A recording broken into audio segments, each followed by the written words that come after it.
나사가 지구 밖 생명체의 발견을 발표했다고 상상해 보겠습니다. 화성에 사는 박테리아, 목성의 위성인 유로파의 대왕고래, 혹은 고대 문명의 흔적들까지. 만약 이것이 정말이라면 이는 기적과도 같은 일이 아닐까요? 사실 그렇지만도 않습니다. 이 뉴스는 인류의 종언은 거의 확실하며 그것도 바로 지척으로 다가왔다는 것을 보여주고 있는 것일지도 모릅니다. 대체 왜일까요? 왜 인류 최고의 대발견이 이 정도로 무서운 예언이 될 수 있는 걸까요? 여러분 안녕하세요. 우주에서 우리 인류는 고독한 존재인가에 대한 고찰을 계속 이어가 보도록 하겠습니다.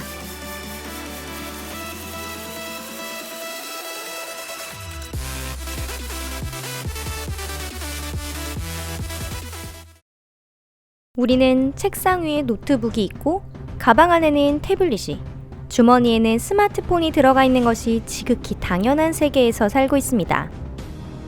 상상력과 최신 기술만 가지고 있으면 아득한 우주로 단번에 가는 것도 어렵지 않습니다. 여러분들께서 향긋한 커피를 마시며 이 채널의 신규 영상을 보기 위해 유튜브를 연 그 순간, 거대 필터도 가까운 어딘가에 존재한다는 것을 알 수 있습니다. 자, 그럼 이 필터란 대체 무엇일까요? 대체 제가 지금 무슨 이야기를 하고 있는 걸까요? 오늘 바로 알게 되실 겁니다. 밤의 수평선 위로 펼쳐진 별이 반짝이는 하늘을 바라보면서 지상 해변의 모래알처럼 태양을 닮은 별은 적어도 5해나 있고 지구와 비슷한 행성은 약 1000억 개가 존재한다는 사실을 떠올려 보세요. 그리고 바닷가에서 편안히 쉬면서 한번 생각해 보세요. 모든 행성 중 생명이 태어나는 행성이 1%라도 있다면, 그리고 그 행성 중에서 이성적인 동물 수준으로 발달한 생물이 사는 행성이 1%라도 있다면, 우주 속에서 우리 주변은 일경에 해당하는 발달된 문명에 둘러싸여 있다는 뜻이 됩니다. 이는 아마 상상조차 어려울지도 모르겠는데요. 은하계만으로도 이러한 문명이 약 10만 개나 있으며 그 대부분은 우리보다 몇십억 년 전부터 존재하고 있었습니다. 현대 사람들에게 있어서 이런 세계는 중세기사가 본 21세기 문명만큼이나 이해할 수 없는 곳이겠지요. 이들 중 적어도 한 개라도 카르다쇼프 척도 3에 도달한 세계가 있다고 가정해 보겠습니다. 이 문명이라면 빛의 속도보다 훨씬 늦은 속도라도 400만 년만 있으면 은하계를 식민지화할 수 있는 무인 조종식 정복선을 사용한 원정이 가능합니다. 이 사실을 알고 있다면 전파 망원경으로도 신호가 전혀 수신되지 않는다는 점은 조금 이상하게 느껴집니다. 그 문명들은 대체 어디로 가버린 걸까요?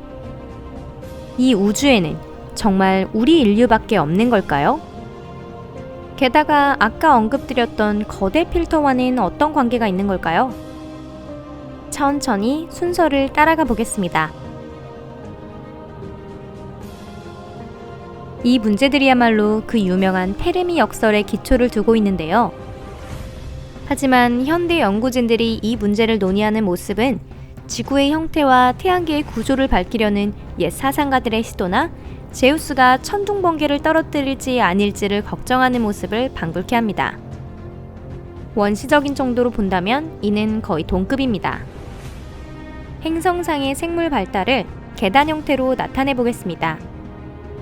일단은 생명의 세포 발생을 가져온 화학 반응, 2단째는 생물의 발달, 즉 몸의 구조가 점점 복잡해지며 종이 다양해지는 단계, 3단째는 크게 발달된 지성을 갖고 보다 우성적으로 자리 잡은 생물의 탄생, 그리고 더 윗단에는 스스로를 길러준 행성을 떠나고 싶다는 욕망을 가진 생물이 존재합니다. 이 단계야말로 지금 우리가 있는 곳입니다. 문명의 다음 발달 단계는 어떤 것일까요? 답은 분명합니다. 태양계의 식민지화와 새로운 추진이죠. 그 결과로 은하계의 문명 단계까지 도달하게 됩니다. 이 보편적인 알고리즘은 충분히 있을 법한 일입니다. 그럼 왜 우리는 누구의 모습을 보지 않고는 소리를 듣는 것조차 할 수 없는 것일까요? 아마 이러한 문명으로 진화하는 것을 막고 있는 큰 장벽이 있을 것입니다. 거대 필터. 이는 로빈 헨슨의 생각으로 만난 생물 모두를 파괴하는 필터입니다. 우리의 경우로 말하자면 생각되는 패턴은 두 개가 있습니다. 우리는 이미 필터로 채 걸린 후인가? 다시 말해 불가능에 가까운 그 장벽을 이미 넘은 것인가? 혹은 아직 이 앞에 기다리고 있는가? 두 가지입니다. 첫 번째의 경우 우리는 놀랄만한 강운을 가진 운명이며 전 우주의 법칙에서 예외적 존재가 됩니다. 두 번째의 경우라면 피할 수 없는 파멸의 운명을 지고 있는 셈이 됩니다. 지금까지 일어난 진화가 손쉬울수록 후자의 가능성이 높아집니다. 인류에게 있어서 도대체 무엇이 거대 필터가 될 수 있었던 것일까요? 그것은 바로 생명의 탄생, 그 자체였을지도 모릅니다. 본래 무생물로부터 생물이 탄생한다고 하는 것은 전무후무한 현상입니다.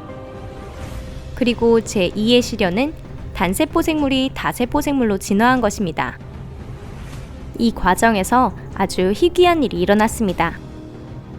우리가 아는 한 이런 일이 일어난 적은 딱 한 번뿐인데요.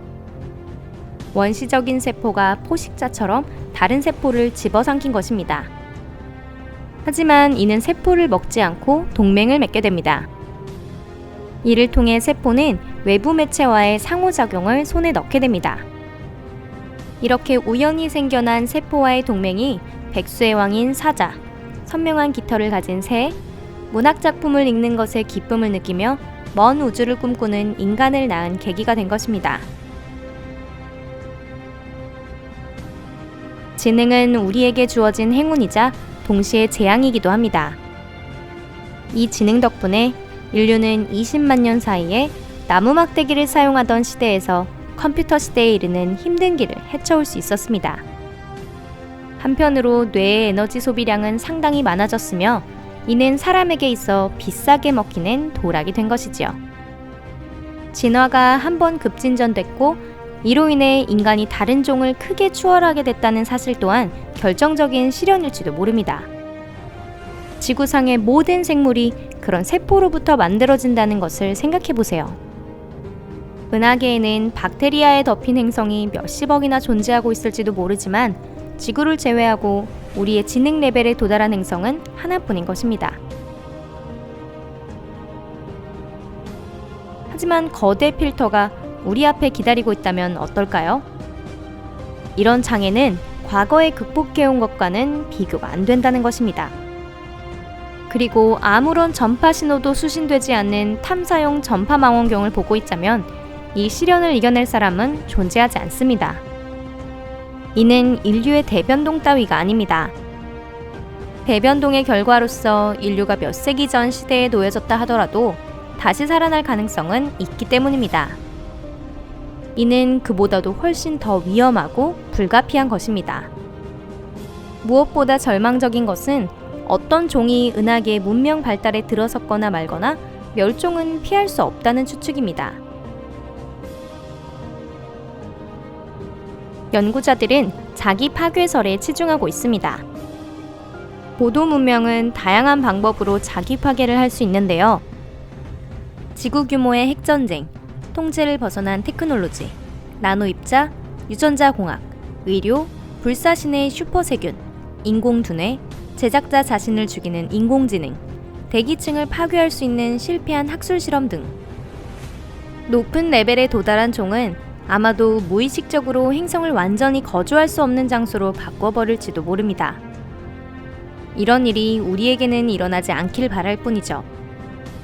하지만 만약 필터가 우리를 기다리고 있다면 우리가 살아남을 가능성은 매우 낮을 겁니다. 지구 외 생명체의 발견이 무서운 사건이 될지도 모른다고 하는 것은 바로 이러한 이유 때문입니다. 우주로 생명이 확산될수록 그리고 그게 발달하고 복잡해질수록 우리가 가는 곳에 거대 필터가 기다리고 있을 가능성은 커집니다. 그렇게 생각하면 세균의 발견 등은 불길한 뉴스, 미생물이라면 보다 한층 나쁜 뉴스라고도 말할 수 있을 것입니다. 이성적인 생물들이 발견된 날에는 패닉을 일으킬지도 모르며 우주인의 고대 문명 유적 등은 상상만 해도 무서울 정도입니다. 지금 우리에게 가장 좋은 소식은 화성에는 균이 없다는 것, 위성인 유로파에는 생물이 살고 있지 않다는 것, 옹대한 은하의 흐름에 숨겨져 있는 것은 생명이 없는 행성을 둘러싼 단지 텅 빈 공간이라는 등의 소식입니다. 인간과 비슷한 생물을 지구 밖에서 발견할 확률은 얼마나 될까요? 이는 물이 액체 상태로 존재하여 생물이 거주할 수 있는 항성 주변 공간을 회전하는 행성의 수에 따라 결정됩니다. 별의 크기나 구성 성분은 다양하고 거주 가능 구역도 항성계에 따라 다르기 때문에 그 구역이 어디에 위치해 있는지를 명확히 하려면 보다 정확한 계산이 필요합니다. 그 때문에 현 단계에서는 아무 소식이 없는 것이야말로 지구에 사는 우리에게는 최고의 뉴스인 것이죠.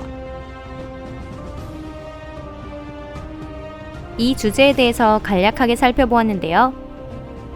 이번 영상도 시청해주셔서 감사합니다.